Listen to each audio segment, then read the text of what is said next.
ইবনে আব্বাস রাদিয়াল্লাহু আনহু থেকে বর্ণিত। عن ابن عباس رضي الله عنه قال قال رسول الله صلى الله عليه وسلم من أراد الحج فليتعجل যেই ব্যক্তির উপর হজ ফরজ হয়ে যায় সেই ব্যক্তি যেন দেরি না করে সাথে সাথে হজ আদায় করে নেয়। সুবহানাল্লাহ। হাদিসের মাধ্যমে পাইলাম সাথে সাথে আদায় করা, এবং সাথে সাথে কিছু ইল্লাতও বলেছেন নবীজি সাল্লাল্লাহু আলাইহি সাল্লাম যে ফাইন্নাহু ইয়ামরাদুল মারিদ ওয়া তাদিল্লুদ দাল্লাতু, যে নবীজি বলতেছেন যে মানুষ কখনো কখনো এমন অসুস্থ হয়ে পড়ে, হজ ফরজ হয়েছে, মনে করেন না দাড়িটা পাকুক আর কয়দিন যাক তারপরে আদায় করি, আপনি অসুস্থ হয়ে পড়লেন, এমন রোগ হলো এখন আর হজ করার মতো সামর্থ্য নাই, অথবা এমন কোনো প্রয়োজন, প্রয়োজনীয় জিনিস আপনার হারিয়ে গেল, এখন আর হজ করার মতো সে অবস্থা নাই, অথবা এমন কোনো প্রয়োজন সামনে এসে গেল যেই প্রয়োজন রেখে আপনার যাওয়াটা সম্ভব না, এরকম হতে পারে কিনা?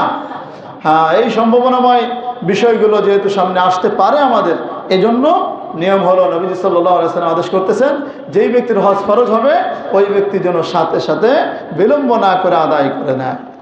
আরেকটা বিষয় হলো প্রিয় ভাইরা আমার, যুবক বয়সেই তো হজ আদায় করার সময়। হজের কিছু কার্যাবলী কিন্তু অনেক কঠিন, এত সহজ না, এত সহজ না। এজন্য এই কঠিন কাজগুলো একজন বৃদ্ধ হয়ে গেলে তার জন্য করাটা অনেক কঠিন হয়ে যায়, অনেক কঠিন হয়ে যায়। তখন দেখা যায় যে করে ঠিকই হজ, কিন্তু হজের যে আসল মজা বা আসল যে সওয়াব সেই ব্যক্তি অর্জন করতে পারে না। কারণ বৃদ্ধ বয়সের তো সব ইবাদতই আপনার ভাঙ্গাচোরা হয়ে যায়। কি বলেন? নামাজও তো ভাঙ্গাচোরা নামাজ হয়ে যায়। আপনি যুবক বয়সে যেমনিভাবে রুকু করতে পারবেন সুন্দর করে, বৃদ্ধ বয়সের লোকেরা কি পারবে সেভাবে? বৃদ্ধ হয়ে গেলে পারা সম্ভব? সম্ভব নয়, চেষ্টা করলেও হয় না। এই জন্য যুবক বয়সেই হজ আদায় করে নেওয়া। আমার ভাইরা, হজ আমরা করব, এই হজের অনেকগুলো ফজিলত রয়েছে, হজের অনেক ফজিলত রয়েছে। আমি দেখি 4 থেকে 5টা আমরা বর্ণনা করব। 1 নম্বর ফজিলত হলো হজ আদায় করলে ওই ব্যক্তির পূর্বেকার সমস্ত গুনাহ মাফ হয়ে যায়। সুবহানাল্লাহ। عن أبي هريرة رضي الله عنه قال قال رسول الله صلى الله عليه وسلم من حج لله فلم يرفث ولم يفسق غفر له ما تقدم من ذنبه। যেই ব্যক্তি আল্লাহর সন্তুষ্টির জন্য হজ আদায় করে, যেই ব্যক্তি আল্লাহর সন্তুষ্টির জন্য হজ আদায় করে, ওই ব্যক্তি হজ করা অবস্থায় কোনো ধরনের অশ্লীল কাজ করে না, কোনো ঝগড়াঝাটি করে না, কোনো গালিগালাজ করে না, কোনো অন্যায় কাজ করে না। এমন অবস্থায় যে ব্যক্তি আল্লাহর সন্তুষ্টির জন্য হজ করতে পারে, গুফিরা লাহু মা তাকদ্দামা মিন যামবি, তার পূর্বেকার সকল গুনাহ খাতা মাফ করে দেওয়া হয়। সুবহানাল্লাহ। আরো জোরে বলি সুবহানাল্লাহ। পূর্বেকার সমস্ত গুনাহ মাফ হয়ে যাবে। আর এক হাদিসের মধ্যে এসে সহিহ বুখারীর হাদিস, নবীজি সাল্লাল্লাহু আলাইহি ওয়াসাল্লাম বলেছেন যে ওই ব্যক্তি কেমন যেন সদ্য আপনার ভূমিষ্ঠ নবজাতক শিশুর মতো নিষ্পাপ হয়ে যায়। সুবহানাল্লাহ।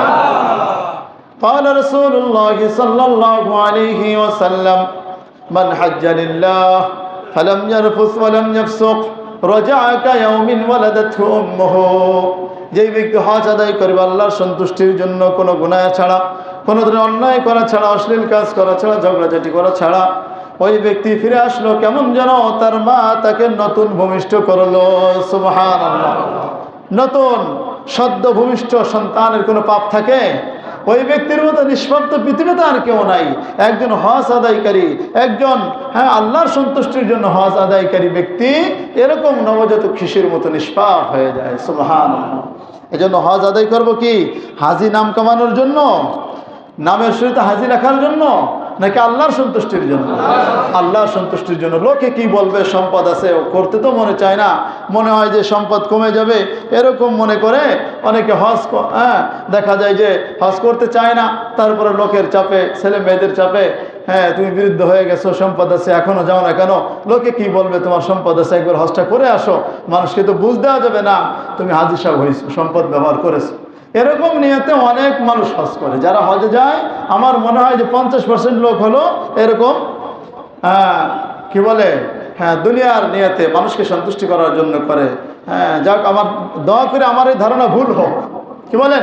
এই ধারণা ভুল হোক, যেন যত হাজি যাক হজ করতে, সকলের হজ যেন একমাত্র আল্লাহর সন্তুষ্টির জন্য হয়। বলেন আমিন। এই জন্য হজ করবো কার জন্য? আল্লাহর সন্তুষ্টির জন্য। দেখেন, হজ যদি কবুল হয়ে যায়, হজ যদি কবুল হয়, এই হজের প্রতিদান একমাত্র জান্নাত। সুবহানাল্লাহ, একমাত্র জান্নাত। নবীজি সাল্লাল্লাহু আলাইহি ওয়াসাল্লাম বলেন, হযরত আবু হুরায়রা রাদিয়াল্লাহু থেকে বর্ণিত, قال رسول الله صلى الله عليه وسلم العمرة إلى العمرة كفارة لما بينهما والحج المبرور ليس له جزاء إلا الجنة। নবীজি বলেন, এক উমরার পর থেকে এক উমরার পরে আরেকটা উমরা যখন মানুষ করলো, দুই উমরার মধ্যবর্তী সময়ের মধ্যে যত গুনাহ হবে, এই পরবর্তী উমরাটা তার কাফারা হয়ে যায়। সুবহানাল্লাহ। ওয়াল হজ্জুল মাবরুর আয়াহাল আল হজ্জুল মকবুল, হজ্জ মাবরুর দ্বারা উদ্দেশ্য হলো মকবুল হজ, কবুল হজ। এই কবুল হজের প্রতিদান লাইসা লাহু জাযাউন ইল্লাল জান্নাহ, কবুল হজের প্রতিদান আর কিছুই নয়, জান্নাত ছাড়া। সুবহানাল্লাহ।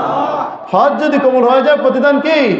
জান্নাত। আর কোনো প্রতিদান তার দরকার নেই, একমাত্র প্রতিদান কি হবে? জান্নাত হয়ে যাবে। একটু আগে বললাম, হজ আদায় করতে গিয়ে মানুষ মনে করে সম্পদ কমে যাবে, এতগুলো টাকা খরচ করব, থাকলে তো সুদে লাগাইলে বছরে প্রায় 8 লক্ষ টাকা যদি সুদে লাগানো যায়, প্রত্যেক মাসেই কি প্রায় 1 লক্ষ টাকা পাওয়া যাবে বা 80,000 টাকা পাওয়া যাবে। আছে না নাই? এই টাকা খরচ করা যাবে না। আল্লাহ নাউজুবিল্লাহ। বলেন, এই সমস্ত সুদ এবং হারাম কারবারি থেকে আমাদেরকে হেফাজত করেন। বলেন আমিন। অথচ ভাইরা আমার, আমরা কত নিকৃষ্ট ধারণা করি, কত নিচু ধারণা করি, অথচ আল্লাহ তাআলা আমাদের জন্য কত প্রশস্ততা রেখে দিয়েছেন যে বান্দা, তুমি যদি হজ করো, এই হজ করাটা তোমার সব ধরনের দরিদ্রতা আল্লাহ তাআলা দূর করে দেবেন। সুবহানাল্লাহ। হজ ওমরা করলে সম্পদ কমে না, আরো বাড়ে। এটা মুজাররব একটা আমল, এটা পরীক্ষিত। বহু হাজিদের মাধ্যমে শুনতে পেরেছি যে বহু উমরাকারীরা বলতে বাধ্য হয়েছে, আরে হজ করার সময় বা উমরা করার সময় অনেক ধরনের ঋণ টিন করে গিয়েছি, মনে চাইছে আবেগে বা চলে গিয়েছি, টাকা খরচ করে গিয়েছি আল্লাহর সন্তুষ্টির জন্য, কিন্তু পরবর্তীতে এমন ব্যবস্থা হয়েছে এই উমরার জন্য যেই টাকা খরচ তার ডাবল টাকা আমার দেশে এসে লাভবান হয়ে গেছে। সুবহানাল্লাহ। এরকম বহুত আছে, এরকম পরীক্ষিত। কেউ টের পায়, কেউ টের পায় না। কাউকে আল্লাহ তাআলা ডাইরেক্ট সম্পদ বৃদ্ধির মাধ্যমে দেয়, আর কাউকে আল্লাহ তাআলা বিপদ আপদ দূর করে দেওয়ার মাধ্যমে, শান্তি দেওয়ার মাধ্যমে এই বরকত দান। সুবহানাল্লাহ।